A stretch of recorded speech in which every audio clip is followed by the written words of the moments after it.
Stay hungry, stay foolish. Innovators, changemakers, entrepreneurs, intrapreneurs, catalysts. One of these is not like the other. That is to say, each of these types of people can make a whole lot of change happen in the world, but within any group of innovators, changemakers, entrepreneurs, and intrapreneurs are those people called catalysts. Those of us who have a deep-rooted need to create positive change. Among catalysts, there is an unmet need to be seen and valued for who we are and how we show up in the world. Catalysts feel a deep sense of drive towards a better future state.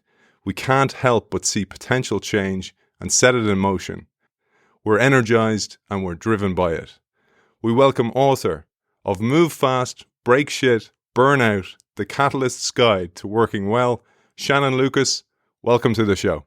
Thanks for having me. It's an honor. Shannon, I'd wager most of our audience are catalysts or soon to be catalysts, and you tell us that you felt this way since your school days, whether that be your school recycling program as a young kid or your innovation roles in Vodafone or elsewhere. Yeah, I have been. I identify, once I figured out what it meant to be a catalyst, you can look back with hindsight being 2020, and it's like, oh, that explains why I've done all the things that I've done.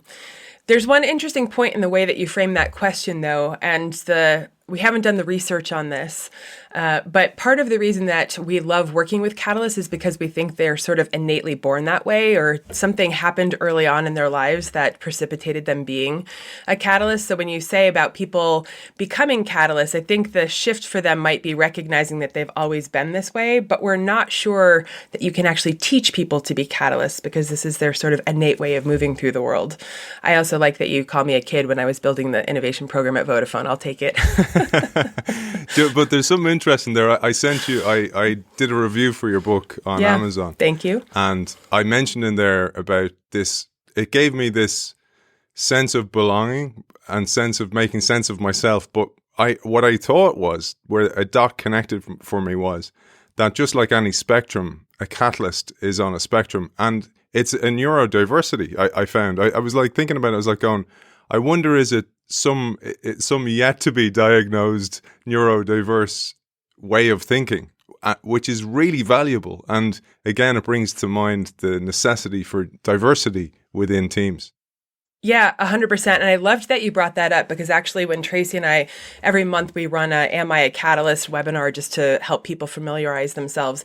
And we talk about that sort of normal distribution curve. I am a hyper catalyst. I'm very far in the catalyst sort of spearhead end. And Tracy, my co-CEO and co-author, she comes from a research background, and so she's a little bit more considered. She's still lightning years ahead of most of the general population in terms of connecting the dots. And it's great for me to have balance for someone who's like, should we be doing that right now? Maybe we want to take a pause before we move into action. The other interesting thing that you brought up is the sort of the neuro component or the neurodiversity component here. We see overlaps with other populations. Again, we still have more research to do, so this is all anecdotal, but with a lot of different data points anecdotally. ADHD, as an example, seems to have a very high preponderance in this community. And you can imagine that because there's that hyper part, the like dot connecting part, the thinking differently than other people. Highly sensitive people, high potential people. There's a lot of labels that sort of overlap in this Venn diagram about what it means to be a catalyst. I think the important point for organizations is we can identify these people. And so we can help them identify and then figure out what they need to do to support them. We have that data. And that made me think of, we had a great show probably a couple of years ago now with a guy called Daniel Z. Lieberman, and the book was entirely on dopamine.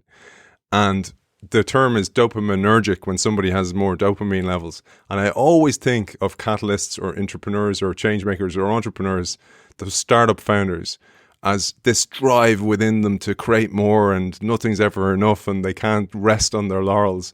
And that can be a curse as well. But he talks about this as being this drive because he calls it the molecule of more, to want to actually go and create more. So I thought about that being thrown into the spectrum recipe bowl, which is why we're like this. Super interesting. And, in the book, we talk about kind of like the energetic curve of a catalyst as we go through our process. And we actually describe that first part where we're doing all of the sensing and the dot connecting and having conversations like this as being almost a manic stage and like a sense of euphoria. I mean, just like physically palpable, you can feel that dopamine response. So I think that makes a lot of sense. Once we get into orchestration, we lose a bit of that dopamine response. And so it's not as fun for us anymore, for sure. Yeah, we'll come back for that because I love the way you build the book as well. But earlier on in the book, you say, while others in my team seem to be able to leave work at the office, I couldn't create any distance at all. And this is before work from home, mandatory work from home. Failure on the job also feels personal. Criticism of our work feels like criticism of us. And if all ideas are bad, then I must be bad too. This is one of the curses of being a catalyst. It is 100%. I think it connects to actually the point that we were just talking about, because most catalysts describe that need to sort of, starting with the searching, as they're even starting to see through the signal through the noise, this like physical need to pursue that to the end to make it a reality. And so you can feel in that language the physical connection to what it is that we're putting out there in the world.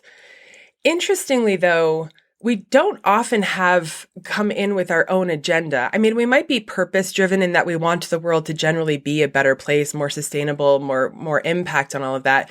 But we often don't go into situations a priori saying, this is what we need to do. We use our amazing sensing skills to figure out what needs to happen.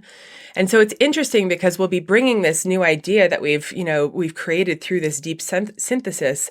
But then people start to attack the idea and we're like, wait, like this isn't even my thing, or they might start to attack me. And it's like, well, I only care about this because I think it's the best thing for the company, the organization, the system. And so that's where it starts to feel deeply personal too. It's like you have this physical connection. You see that it needs to happen, and the lack of understanding can be really challenging. Yeah, and I love that. I often use the term gainsayer versus naysayer. Naysayer being somebody who will just say no to everything. You know, those type of people in the innovation programs. Yeah, but a catalyst is often a gainsayer. They're calling stuff out because it's for the better good of the organization, and it's uncomfortable things. You know, we talk a lot about psychological safety, but catalysts often overlook that, and they just go, look, for the greater good of this organization or the change program or whatever it may be, here's the uncomfortable news. And then we suffer what's called the mum effect, shooting the messenger. Yeah. And I loved what you talked about here, Shannon. I'm going to quote you here because this line really stuck out for me. While catalysts can thrive in times of chaos, often the same people who brought us in start backing away from us or withdrawing support. It can feel like gaslighting or some weird reality shift is happening beneath our feet. As the change gets more imminent, they might even attack the output or us directly while we're left wondering what happened. The sense of betrayal and self-doubt you feel in those moments isn't imagined. It's a function of the life as a catalyst. When, as a catalyst, you've had those experiences, it's hard to imagine that that's a pattern of a population that have experienced that, because it feels so personal at the time. And so there's this deep healing, I think, for catalysts getting to recognize that it's not just them. There's a lot that we can do to at least minimize this happening. I don't know that we can altogether, avoid making it happen, because we don't have control over the larger system. We don't have control over those people. If we bring more empathy into the journey with us, and, we can talk about it later, but understand other people's relationship to change. And this is what we spend a lot of time talking about in the book, is like, how do you bring those people along to minimize that pivot at the end where all of your supporters take 2 steps back and you're left holding the bag. But we actually use the word trauma. We talk about trauma in the book, and I think we need just generally to be talking more about trauma in the workplace. But it's like, you get invited in to do something, you go on this really difficult hero's journey to bring this thing back that you were asked to bring back. And then, as you said in the quote, it's like everyone just takes 2 steps back and you're left there going, I don't understand what happened. And I think, for me, having lived this experience time and time again, the self-compassion piece is really important here. It's like, because personally, and I share this in the book, I felt like it was my failure. Like I did everything wrong. And it's like, well, no, people a priori couldn't have known what their relationship to change was. They thought that they were ready for change. Catalysts can often dream bigger and move faster, which actually then accelerates people's sort of, pulling back and going through the almost 5 stages of grief on the change curve, right? And so it wasn't just you and it wasn't just them. And that's where it's like, let's take the blame out of the situation and say, what could I have done better to mitigate this? But also recognize that other people could have stepped in and supported you. And let's give them the tools to support Catalyst as well. And that's so important. It's so important. It really was one of the inspirations for me starting the show, was that I found there was a cohort of people like me, like you. And oftentimes it can be mentally challenging. It can be, you can feel lonely, ostracized. The organization makes you feel like your problem, gaslight you essentially. And I was talking to one of the guys after I left an organization I worked in for a long time. And the other thing to say, I made loads of change. I did loads of positive things, but I overlooked those towards the kind of going, but I didn't have the transformation from a caterpillar into a butterfly. I didn't have that massive transformation. And I said to him, I remember saying to him, I feel like I failed. And he goes, and it was really important for me, actually, this. He said, you didn't fail, the organization failed you. And it sent me on this mission that you're also on, to try and find out how I could have done it better, what frameworks and mental models are out there that I could have drawn upon to make the change better. And this is essentially what you do in this book. But I wanted to bring it to something. Just have to say, though, you just gave me goosebumps. Like when someone can help you reframe it like that and give you the distance, like that's healing. Because we beat ourselves up so much because we saw the big vision, and we lose sight we get to the foothill, but we see the next mountain. And so we forget that we had this massive climb and all the things that we've accomplished, and not laying all the blame at the catalyst's, feet for it not achieving that big vision that you probably never could have done anyway. Super healing. There's so many lines in your book that helps. You describe the hero's journey, which is so common. And one of those lines that might resonate with our listeners is, you say, we have impossible standards for ourselves and we hold high standards for those around us, often without that empathy you talked about, or even awareness of the way that impacts others. Catalysts tend to say things like, if I go into a project, I want to make it a success. I see the moving parts to make it happen. Why can't they make it happen? Don't they want to improve? And you get very frustrated and you lack that empathy that's so important. This is really important. And this is one of the places where, going back, I do still feel badly. Like I'm working on my self-compassion. I did the best. I actually worked with a coach who was had to remind me of all of the things that I did to mitigate some of this impact on my teams. I am a perfectionist and I see the big vision, and being patient. It's like being able actually to walk the talk as a catalyst leader is really interesting in terms of creating psychological safety, because we always see how things can be done better, but holding space and grace for people learning as they go through the process. And also they're probably not seeing the vision as clearly as you are. So I think it's just holding the grace that they're not where you are, and thinking about how you can help them come along on that journey. Now, it's tough if you're the individual contributor catalyst, because you'll see how things can be done better, but people might not listen to you. And so, it does matter in some ways where you are in the organization, because you can just sort of be like that annoying fly that's bothering everybody about, hey guys, can't we do this better? Hey guys, can't we do this better? So this is where the self-awareness and some of the individual catalyst skill building can help you be more effective and bring others on that journey without damaging or frustrating the relationship too much. Like that part is so important. I found in some of the organizations I worked in, there was a few people who were like lifelines, where you'd go and meet them, and it would almost be like this. The way I used to think about it was, I was coming up for air from the swamp, and I'd meet them, and they'd be just breath of fresh air for me, and then I'd go back down to battle the alligators again. And I think that part is so key, and you do a great job in the book of bringing that forward. And I wanted to just pull a few lines to help our audience figure out, is it them? So I love the term you talk about, which is subconscious data connection. And I've seen this so many times where you just sense things are happening way before they happen. And oftentimes way too soon. So you start to act like Chicken Little, the sky's falling down, but it's not falling down for another few years, but you act as if it is. And then they think you're a bit nuts.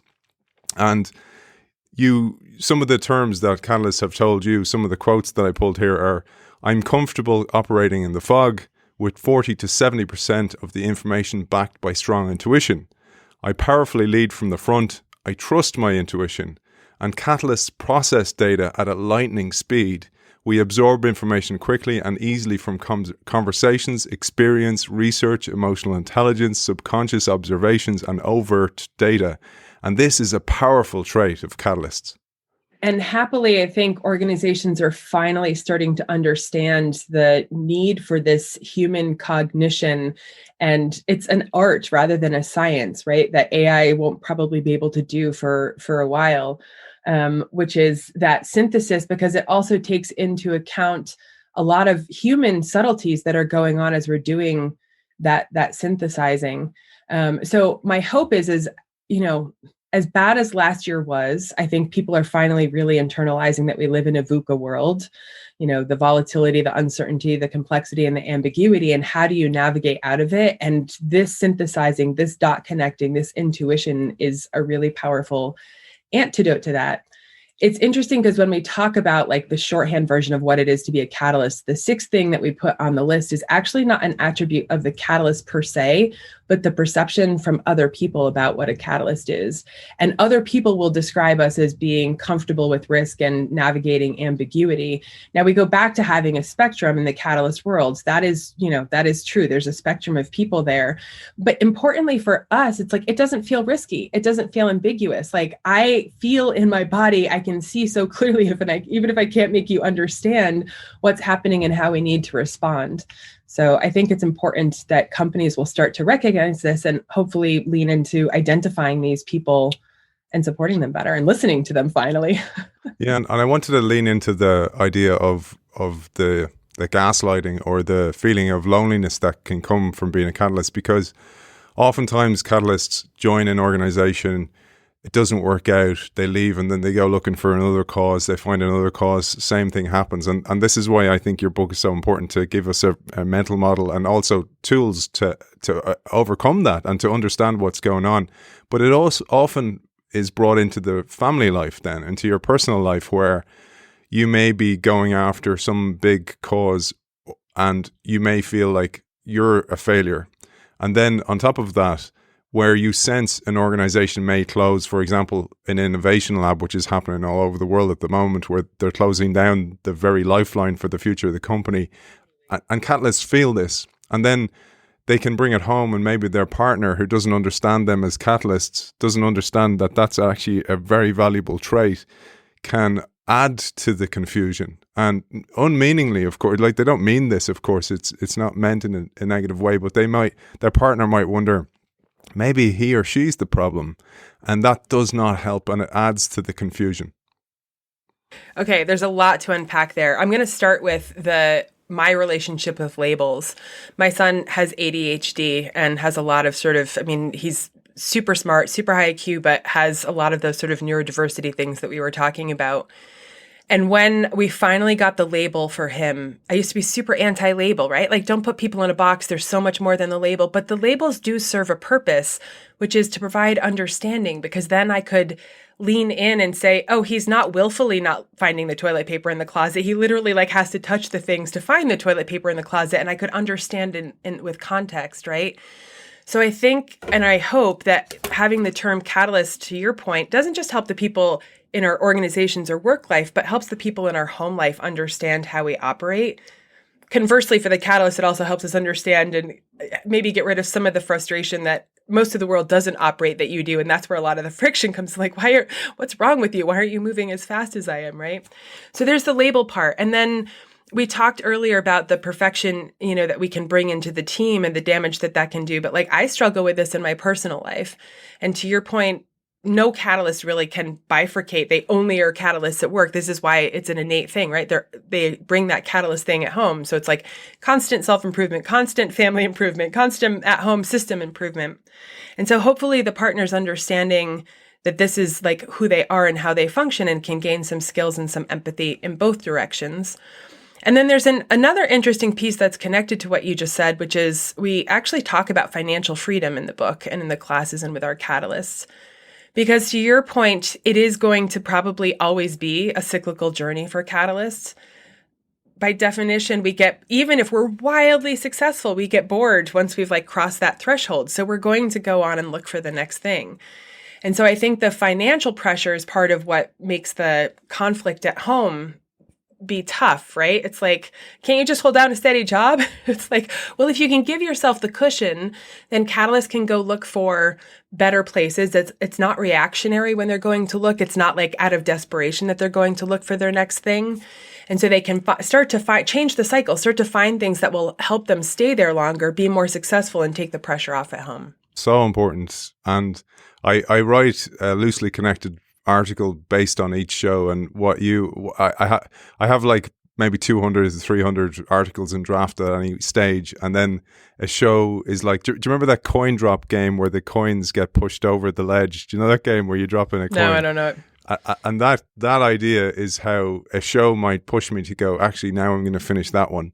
And one of them is this idea of the thermostat for change, that a thermostat is really a feedback monitor, and that oftentimes the thermostat for a catalyst or anybody who's on a different spectrum is different for stuff like fear and risk.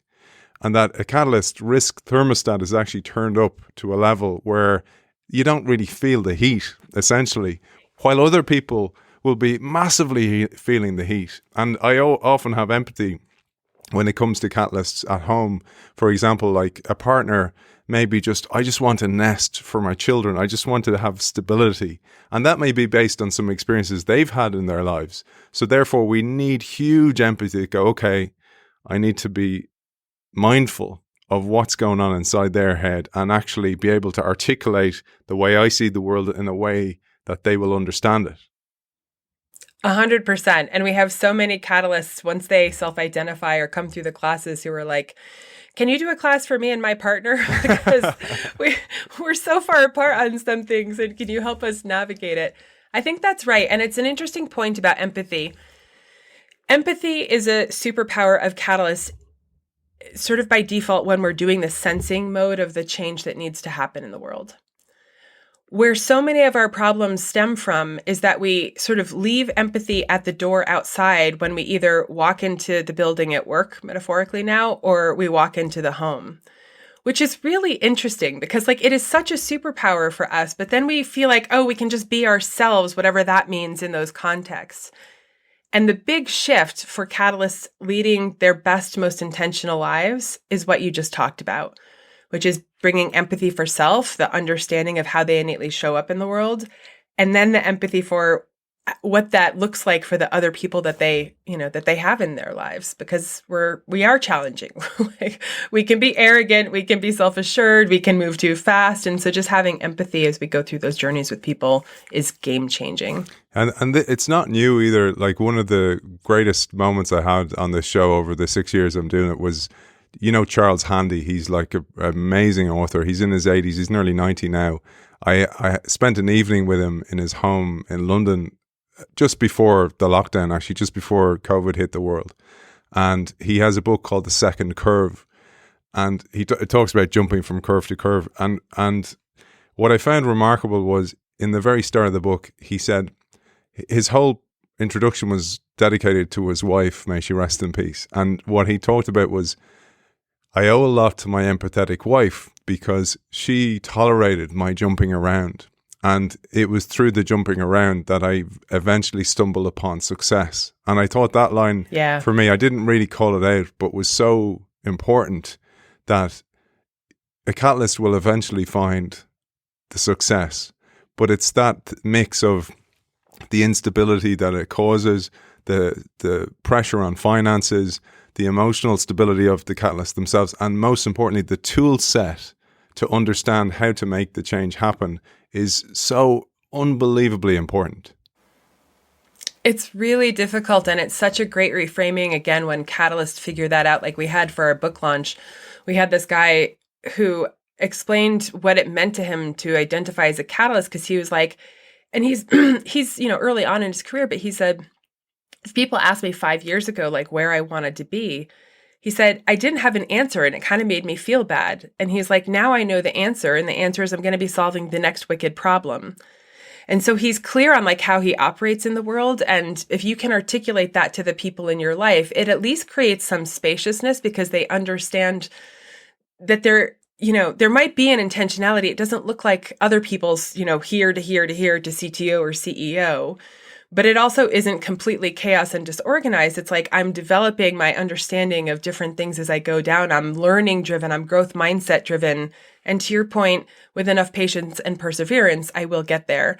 I think the one caveat for that we see is it's the self-awareness and the tool building that you mentioned that becomes are you going to be able to be successful as a catalyst or not? Because if we don't have those things, we can be really disruptive and it can be a really hard road, which is why we want people to know, because it doesn't have to be a hard road once you know.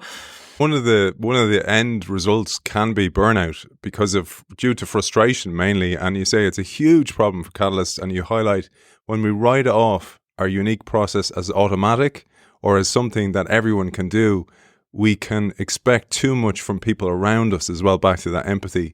Why can't they move faster? Why can't they see the connections or just make the change already?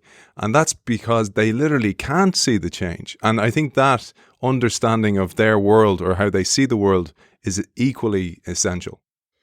It's so important. And like, even though I knew the research, I kept making the same mistakes because it's so innate. And so when you're trying to move fast, it's really easy to forget the empathy. I mean, it's not like I forgot it completely, but the depth of empathy that you need, the bigger the change, the more empathy you need. And so it's interesting because the name of the book, people are like, well, are you advocating for moving fast, breaking shit and burning out? And we're like, no, that's what happens when you don't bring intentionality and self-awareness to the process. And you actually move faster. It's such a cliche, but you actually move faster by slowing down enough in those first steps to develop the empathy and awareness. Do people understand the vision? Are they on board? Because the number one reason for failure for catalysts is that they weren't clear enough on the vision and they jumped off the starting block and moved into action really quickly before making sure that everyone was on board and understood what their role was. And then if we do that, then when we move too fast, I mean, when we're breaking shit, we're breaking the wrong shit. So we're not saying you're never going to break shit, but if you don't have the team on board and people, in alignment with your vision, you're probably going to break the wrong shit. And then going back to your question, all of that just amplifies the resistance. And so then we end up burning out. And so it's like, no, let's slow down a little bit. Let's be really mindful about what we're breaking when, so that we can at least minimize and mitigate some of the burnout. Has this happened to you in a role where you went into a new organization and you were basically setting up a new change program and those people around you were nodding emptily? Sorry, I'll say that again. And this happened to you in an organization you worked in where you initiated a change program because you had people around you and they were nodding as if they understand the vision and their eyes were glazed over, but you were clever enough to realize that. And when you dug into it a little bit more, you found actually they didn't get the vision. This is really important. It's so funny because catalysts like everywhere are probably nodding their heads being like, I've been in that meeting, right? I've been in that meeting where I was presenting a thing and there's all the heads nodding. And then you walk out to go left and start executing and they walk out and go right and have a conversation about what the hell just happened, right? And so it's really important to, what I did in that particular scenario actually is I shared the strategy and then I talked for another 20 minutes because I know that people process at different speeds. I know that there can be fear about asking the leader for clarification after you've been talking about it for so long. No more questions. The head shaking happened. And then you have to go back and say to each individual, what are you going to do differently tomorrow? Like have them actually apply the change because that's where it starts to expose the disconnect potentially in the vision. But it can be frustrating. I mean, you had made a note about like being in the meetings where people are taking 5 to 10 minutes to recount every single thing that they did last week and they're going to do. And it's like, you talked about like you are physically and emotionally frustrated. And it's that same sense. I was like, yes, that thing. It was like, that is too slow. We need to move much faster. Like, let's get to the point and go do some action, right? Yeah, that's a really interesting one that you saw that. So this is my notes that I sent to Shannon before our chat today. I was like, here's my notes from the book, which are loads, by the way, and I didn't even get near the amount of notes. I had to actually create a second note folder for the other notes, by the way. But this is the weekly meeting where everybody meets and they're like going, oh, I did this and that, and you're kind of going, none of this is meaningful. Get to the real meat here, and it drives you absolutely crazy. But I like but want again, to poke my eye out. yeah, like and you're going. Okay, I have to have empathy here. Not everybody's the same. I need to be part of a team because you need the team.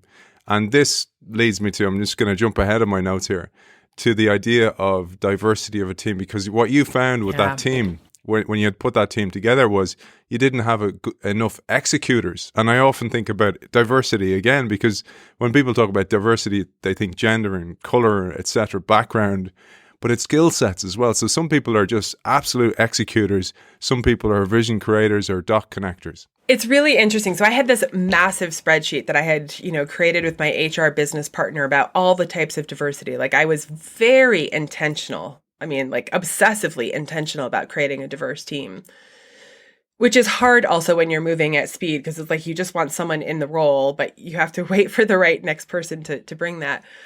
We did the word executor. So we definitely had executors on the team, but there was this personality profile using the Belbin tool. They're called completer finishers, I think. And yeah, those we didn't have one of in my sort of direct report leadership team. And it's, it was such a blind spot. It didn't even occur to me that was another sort of facet of diversity that we needed to think about. Since then, having done more research and working with organizations, when we create Catalyst programs, we are cultivating for all of the different types of diversity. And there are sort of archetypes that emerge from the literature about the different types of catalysts. So it's making sure you have that really multidimensional type of diversity on the team. And to your point, including people who can get it across the finish line. I wanted to share a little bit about burnout, because there's almost, just as there's a jump to a new curve, there's also a pattern to burnout that can happen to catalysts. And you say that catalysts show up in the world as powerful, sometimes magical forces for change, even when we're a bit messy and uncoordinated in our efforts. The overall impression is one of energy and action. However, our highs are higher and our lows are lower, and we cycle through them more often, leading to burnout. And I was chuckling to myself when I read that this process, you say this process is similar to the intensity of childbirth. After it's over and you're recovered, we seem to forget the challenges of the experience completely. I often think about that with the movie Men in Black, and they have this little device that wipes people's memories. I used to say childbirth's like that. You kind of forget how fast it was, how difficult it was. Such a good analogy. It was. I read it to my husband last night. I was like, "This is such a good analogy." Yeah. But I often think about that when a change maker might go through the process and then forget how difficult it was the first time, and they probably would decide not to do it again because they're like, I couldn't face that resistance. This happened to me where I was asked to do a role where it was essentially what I had previously done. And there was two things going through my mind. One was that the world had moved on, so there was an understanding more of what was happening and how important what I was doing was. And the other was that I just felt I wasn't going to have any growth from doing that again. But I wanted to tie it back to something that I pulled out a line here, because this is also essential. I had enough rope to succeed. I was given enough freedom in the first instance because everybody didn't know what was happening. So I had freedom to fail and learn from those failures and quick iterations, etc. But you say not having permission to act on obvious visions, getting smacked for being outside your swim lane, losing your support, your people, suddenly and without warning, staying on too long, hoping things will get better. The energy for change that we bring into every space we occupy is not always appreciated on junior or contributor levels. We can present as threats to the organization, or at least to established power, and that can quickly become unsafe, exhausting, and traumatic. And this, I find, is so unbelievably common throughout the Catalyst world. Yeah, I want to come back to that. I would like to address the childbirth metaphor though, because it's such an interesting point. And this is the thing, like in the research that separates, like if change agents is this big, large population, catalysts are a subset, because you would be insane to keep doing it over and over and over again. But this is the innate piece. We cannot help ourselves, right? And we have catalysts literally who have just experienced trauma going, can I help it? Do I have to do it again? And we're like, you probably won't be able to help yourself. So let's set you up to not have it be so traumatic next time. We had a group coaching call last week, and actually a couple of people on the call are at these pivot points and they're struggling with this. It's like, do I stay as a solo or entrepreneur because at least I have more freedom than the second part of your question? I have more control over my destiny. But can I achieve the scale of change that I want playing potentially small like that? Or do I need to go back into a large organization? For me, the reframe is it's always an experiment. Like if you want to go into that next organization, here's the things that you can look for, and we can talk about what those are. But here's the things that you can look for to at least have a better sense if you're going to have the support that you were asking about in the second part of the question. But also know, like, hey, you're going into a 50-year-old organization that isn't the most change-friendly thing. You can try it for another 18 months and see what you learn and how far you can push the needle. And if you fail, it doesn't mean it's on you, right? And so just, again, creating a little bit more of this spaciousness for catalysts to not as deeply internalize the trauma or the pushback. Going back to the creating the safe space for the catalyst, I mean, the number one thing when catalysts ask us is like, what's going to set me up to succeed is having a supporter, which you mentioned early. It's like having that person who's going to understand how you operate and give you enough rope, but also like have a cushion at the bottom. You don't want to like take the rope and jump and crash really hard with no one there to catch you either, because as catalysts, we can do that. So I think it's about, being really honest with yourself and evaluating your environment. Like, do you have at least one supporter, if not more? Have you seen other change initiatives that have been successful, and what in that organizational context made that successful? But also finding your catalyst like out in other organizations who understand you and can support you and, help you troubleshoot in the moment if you're getting all of that resistance and pushback. Yeah, there's so much in this. I mean, my mind's going connecting dots here, consciously and subconsciously the whole time. But you know what it's like to write a book, and I've just launched my book, as you know. And congratulations, thank you. Well, to you as well. And one of the things I found so meaningful and spoke to me was that you say it's often during the mania that it feels fine to skip some of our personal energy regeneration practices, going to the gym, seeing friends, meditating, because we're flying high. We don't even realize how much we're giving up, as long as it feels like we're gaining energy from envisioning the change. And I did all of these things when I was writing my book and it was pretty intense over 6 months, but I stopped meditating. I started at the start, by the way, I was meditating. I was I wasn't going to the gym because of COVID, but I was training as part of my day. Usually my day starts with meditation, and then I go for intensive HIIT session. And my idea is that it's like plugging in my iPhone to charge it up my brain for the day. And it's like I create this massive surge of energy, and then I just go and apply it to something. And the earlier I do it in the day, the better, because I've less distractions. My desire to do the work is higher in the morning. So that's how I operate. But when I was writing the book, I stopped all these things. And you say this is so common for a catalyst, but also when it's gone, then we don't go and repair I call it damage, but the temporary damage. Like, for example, haven't seen my friends in ages, haven't called them, haven't gone to the gym, haven't trained, haven't meditated. And then you're kind of grappling to try and put those pieces back together again, something that you recognize as a common thread. Yeah, it's so interesting because as I was doing my dot connecting at the same time that Tracy was doing her dot connecting, I didn't have the words, the word catalyst or anything, but I was, the one thing that I was noticing about the people who showed up most like me was that burnout was really common. And that was obviously what Tracy found in the data. And it goes back to that dopamine hit, because when we're in that manic stage at the beginning, you're like, just a few more hours, it has an obsessive quality to it, right? It's just like, this is what I need to be doing. And I get enough energy from that at the beginning of the process that you don't even realize the hit that you are actually taking by moving further and further away from your rejuvenation practices. And the problem is usually we don't fully realize it until we're at burnout. It's like, shit, I did it again. And at that point, it's like you don't even often have the energy to get out of bed. Or, I mean, it's really hard to reclaim the practices. And so it becomes, we coach people through doing these incremental steps to get back to it. One of the guys that we interviewed for the book, George, actually pointed out, which we hadn't thought about when we were like, is so spot on, is we often don't just have one project going on at a time either. So if you map out those energy curves, overlapping, any one of them could be pulling you into burnout at any one time. And so this is really why we wrote the book. It's like, for me, the two takeaways are self-compassion is a catalyst because it's really freaking hard. And stemming from that self-compassion then is investing in the rejuvenation processes so that you don't have to just keep hitting that low. The highs are high, and that's a great thing about being a catalyst.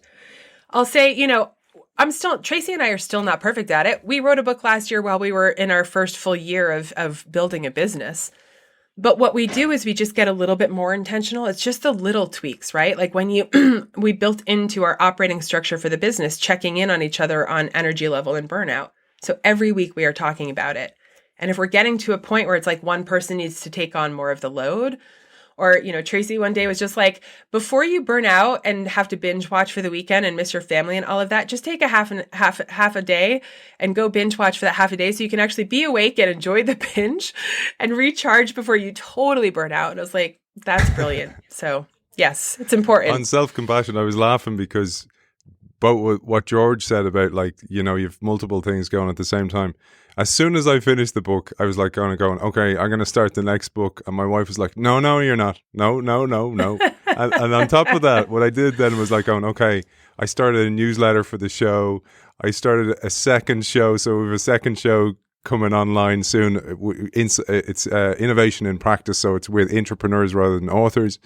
And I just started filling the space, that was one thing. But the other, I was really laughing at myself in the mirror here was self-compassion. I never, ever take time to pat myself on the back for anything. And I had written it so much so, right? I had written a chapter for the book and I took it out and it was called Smell the Soap. And the story is my younger son, ever since he was a kid able to wash his own hands, he had this practice where he would pour some soap in his hand, the liquid soap, and he'd smell it. And I'd watch him, I'd kind of go, what are you doing? And he's like, oh, I love the smell of the soap because my wife buys nice smelling soap. And I took it as this mental model to go, I need to do that more in the day. And I need to have these kind of triggers to remind myself to go, hey, you live unbelievable life of privilege, you should be grateful, take a moment. And even with that, I took the chapter out then. I was like, that doesn't fit. I was laughing. I was like, there you go again. Yeah, you're literally manifesting that way of being in the world. I have a daily gratitude practice, which really helps. And that actually came out of a mindfulness self-compassion class that I did last spring. It was my second time doing it because the self-compassion is so important. And I think sort of like the more trauma you've experienced as a catalyst, the more we need to cultivate this self-compassion. The celebrating success is really important, and we talk about that in the book. And I am totally with you, which is why us having these, we have very lightweight weekly check-ins. And we actually, one of the other things that we track, we do actually track activities, but we have what's your energy? What's your burnout? And what are we celebrating this week? Because it's really easy to just blow through all of the things. And I used this metaphor before, but when you're starting out, you see the first peak and you're like, oh, that's huge. I'll never get there. And then you blow past that one. For most catalysts, that's how we operate. And you see the next 10,000 foot peak. And so that first 5,000 foot peak, you don't even give yourself credit for because you see the next big thing that you have to do. And so I have multiple stories. I share one in the book where it was at the end of the year, I had my team, because I know now that I need to do this. I need to build it into every team operating structure that I'm in, which is celebrating success and also celebrating failure. And we had stickies covering the whole wall of things that we had done that year. And then we stepped back and we looked at it and we're like, we forgot the first 6 months. There was so much groundwork we had to lay in the first 6 months to achieve everything, but we didn't give ourselves credit. And then the wall was totally covered. So it is really hard as catalysts. And we need to give ourselves credit for all of the work that we've done, especially because we're usually slaying dragons as we're making that impact. Yeah, when I saw that, I thought about, my son's got me the Greek myths as a Christmas present. So brilliant, by the way. Stephen Fry writes the Greek myths in a kind of a modern, accessible way. And I read them, a couple of pages each night. But one of the monsters is the Hydra, and it's this thing where you chop off one head and another two pop out. And I was like, that's what we're doing. Like, we're just kind of, okay, that's done. I'll do another two things with that energy I have left over. But you don't have it left over. That's the point. But I wanted to jump to something you said there was really important. And again, very common, and it spoke to me, is that you talked about those first 6 months that. And let's put that in a Venn diagram of what I was saying about the weekly catch-up meeting where people are describing everything they do. For me, that seems like a waste of time. And I'm like going, okay, well, nobody wants to know about those little things. But to them, they might be a huge thing. And you talk about this process that I love called breadcrumbing. Breadcrumbing is super important because, first of all, as catalysts, you sort of described our career journey. Like, you can kind of see who might be a catalyst on LinkedIn. It's not a total predictor, but you can see kind of the jumps in careers and from corporates to their own thing and back again. And part of the reason that breadcrumbing is important is because we'll often stay for sort of the ignition phase of a project. But once it gets into the orchestration, once we start to see it taking off, once it starts to get sort of, operationalized, we're out. We're like, that's not what I signed up for. And so I'm on to the next thing. And catalysts themselves, as we just talked about, can forget everything that they accomplished and all they had to overcome to accomplish it, even to get the wheels moving to take that thing on. And the rest of the organization will forget. So many catalysts will come back to us and say, I knew I was successful when that person who was my biggest resistor, who said I couldn't even say those words at the beginning, came back to me 18 months later as if they were their words. And you're like, yes, that's success. And it's so damn frustrating because they forgot where it came from. And so for catalysts this is a self-compassion thing. It's the celebration thing. It's the energy sustaining thing. It's breadcrumbing for ourselves, maybe a priori really, so that we can go then articulate, regardless of how the organization saw our success, we can articulate our success and the tools and skills that we use to get there.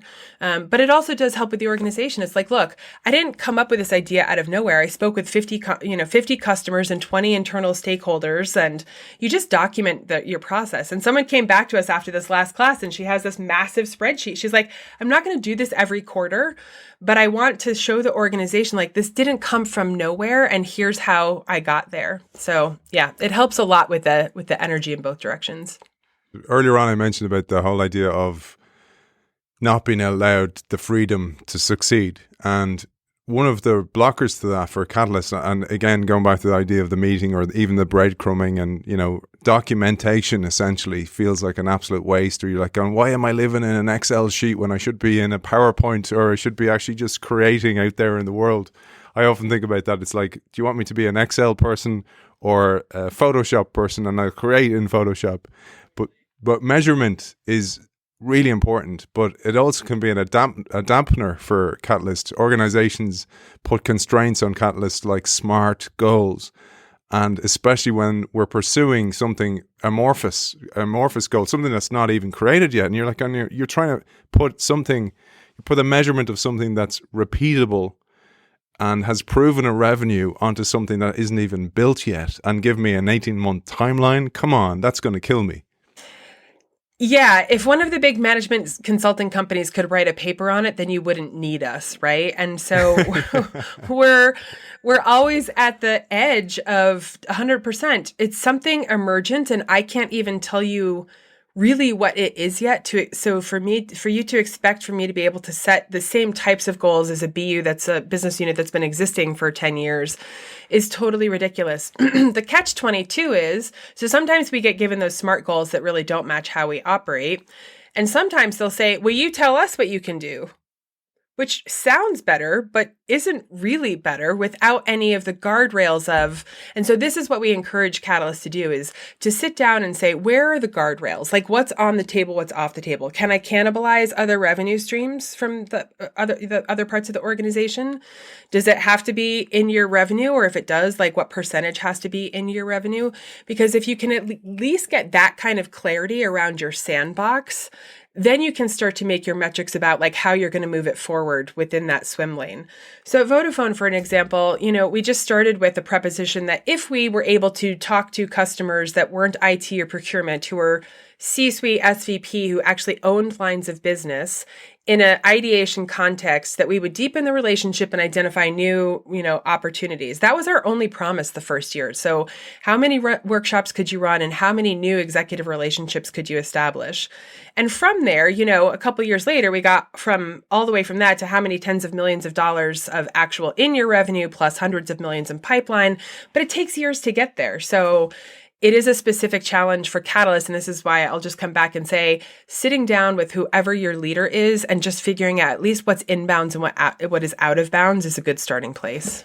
I was thinking there when you're saying about just valuing the skill of being a catalyst, as in for yourself. I don't even mean the organization seeing it as a value, but I was thinking recently about there's an old story about the ship maker. This king who owns the ship, he buys this ship, it won't work, and he hires all the best people in the land, try and fix it, and he can't find anybody, and eventually they bring him this old man who's this repairman, and he comes along and he has a bag in his hand, and he just takes out a hammer and he hits the ship and it starts working, and then they ask him for his bill, so he gives them the invoice, and the invoice is like, I'm riffing here, but it's like $100.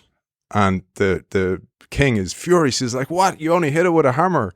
And he goes, I want an itemized bill. And it goes, hammer, €1, $1. Knowing where to hit, $99. And actually, that's catalysts. That's really valuable. It's a great analogy. And it goes back to, what I see a lot in Catalyst is a lot of T careers, right? So they'll start off early in their career developing whatever domain expertise, and then they get interested in, where can I apply it? Where can I apply it? Where can I apply it? And so there's this multidisciplinary, multi-potentially is another sort of overlapping of the Venn diagram, because that's what we bring to the table, is this depth of experience in a bunch of different industries or problems, et cetera, that we can then, to your point, leverage in the current environment. And it's really hard for organizations to say, yeah, connecting dots, that's worth $100. It's like, and for us, it can be hard because we forget that that's not how other people operate. So Catalyst can actually have a hard time claiming their own value because they're fighting an uphill battle, really, because that's not how organizations historically have talked about value creation for the, with their employees. That's shifting now. Like, there was just a really interesting article about how Google and Adobe have put empathy as an example on one of their top criteria for, recruitment and new employees. And it's connected to the dot connecting and all of that stuff. So the shift is happening. But I hope the book and the conversations like this will help both the Catalysts understand how to articulate, to own their value, articulate it, and then organizations to understand it. One last skill I wanted to talk about before, I wanted to mention a case study. He's a regular listener to the show, actually, and he'd mentioned you to me several times, but you're already on my radar. I was like kind of going, she's on the list when the book came out.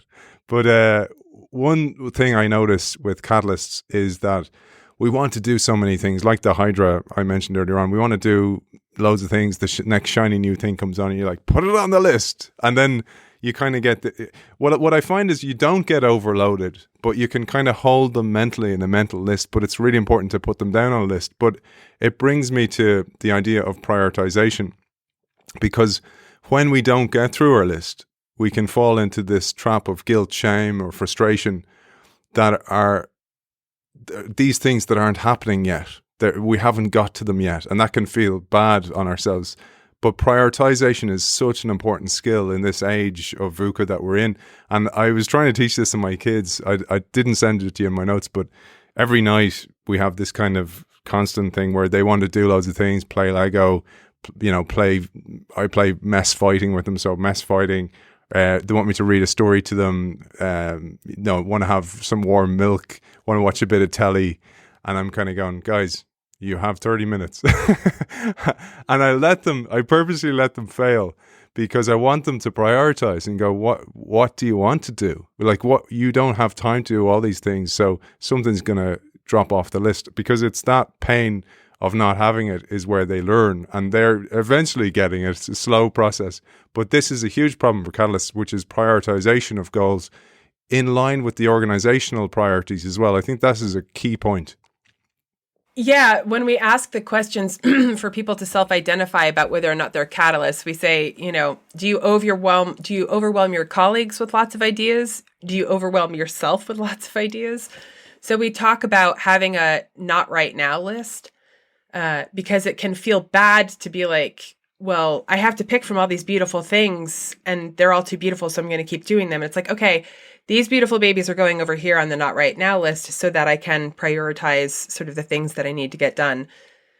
This has been transformational for me. I mean, I started this at Vodafone where I would update my quarterly goals and I would put them on my desk so that every morning when I sat down, I knew what my priorities were. And importantly, all of the people around me knew. So if someone on my team comes to me and they say, well, I have this great thing, blah, blah, blah. And, as a leader, you're also holding the priorities for the team. You can say, well, where does this fit into our priorities?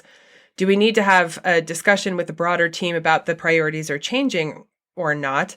And so it's a really practical conversation tool for us to actually move things forward. I love that you call out also being aligned with the organizational strategies. As we're working with organizations to develop Catalyst programs, that's our starting point. Like, what's your strategy? What are you trying to get accomplished that you can't get accomplished now?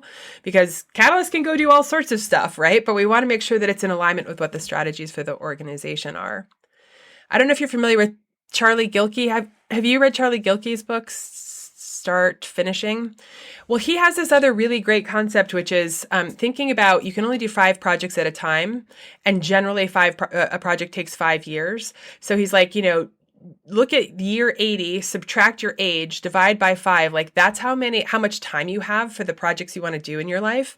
And for me, like, writing a book may be one project and cleaning my closet might be another project. Like, there's lots of projects that we have in our lives. And so just being honest with ourselves, because catalysts have magical thinking. We'll be like, I can get those 80 hours done in 40 hours. Totally. And then I'll have time for the family and all of that. So it's just being really honest. And our hope is that Catalysts can just live their most beautiful, most intentional lives and let go of all of that pressure and the negative self-talk for not being able to do all of the things.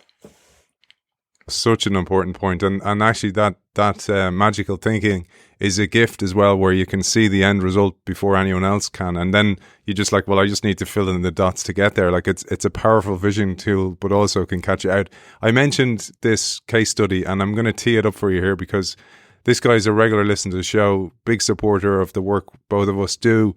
And I wanted to give him a little nod because you mentioned him in the book. I'll tee you up with this quote. "The metric is beyond my ability to deliver as it stands," he told his boss. "Trust that we'll get you the results you need, but it can't be a show and tell anymore." As we see in so many successful Catalyst stories, he had a very supportive boss who listened, trusted, and ultimately gave him the freedom and constraints that he needed to thrive. The department was still given a mandate and a metric, but they also had the freedom to figure out how to make it happen. This is the story of John Morley. John Morley is one of my absolute favorite catalysts. It's part of the reason that he's in the book, and it's such a great example. I mean, John's sensing skills, as you well know, are, some of the best in the world, and his strong desire to his growth mindset is just off the charts. And so that's what he was doing in that particular organization. He said, he recognized that he didn't have the resources that he needed to get those metrics done in a traditional way. So he was like, I'm going to experiment, and I'm going to experiment actually by activating other parts of the organization to go on this journey with me. And when you meet John, his enthusiasm is infectious. And so having a boss like that supporting a wicked catalyst like John ended up resulting in the creation of a massive new business spin out for the company. And so it's like catalysts don't need a lot. That's the thing that I want to say to the leaders is like, we just need a little bit of support. We need a little bit of air cover. We need you to look out so we're not burning out, and we need you to help us translate what we're doing back into the organization. The worst thing that you can do is give us the SMART goals that don't have any meaning for the things that we're trying to create in the world and sort of shut down our ability to go after the vision sort of before we even start. So massive shout out to John. He's continuing to do amazing things. And I hope more organizations learn how to support him like he got in that environment. Tip of the cap to you, John. And Shannon, before we end, I typically end with a quote that I pull from the book. I'm going to do that, but while I am, will you have a think about how you want to end today's show? But before I start that quote, where can people find out more about what you do and what the organization does? They can go to www.catalystconstellations.com. We also have a global community called The Galaxy. So if you want to meet, and spend time with other catalysts from all over the world, you can join The Galaxy as well. My end quote is as follows. The great power of a catalyst is that we see the path to a brighter future. Of course, that brings resistance. Of course, that drains our energy. And of course, now more than ever, it has to be done. I love that quote because I thought it encapsulated the message in the book, and I highly recommend the book. It's a great read, very accessible, and does a great job. So congratulations to you. How do you want to finish today's show? Thank you. I'll read a quote too, and this is from both Tracy and myself. We are Tracy Lovejoy and Shannon Lucas. We represent catalysts, and we hereby give you permission to vision the future, bring people together to create it, and iterate until it is made a reality. We see you, Catalyst. When you see yourself too, you're going to change the world in the powerful way that only you can. Author of Move Fast, Break Shit, Burn Out, The Catalyst's Guide to Working Well, Shannon Lucas, thank you for joining us. Thanks for the great conversation, Aidan. It was lovely.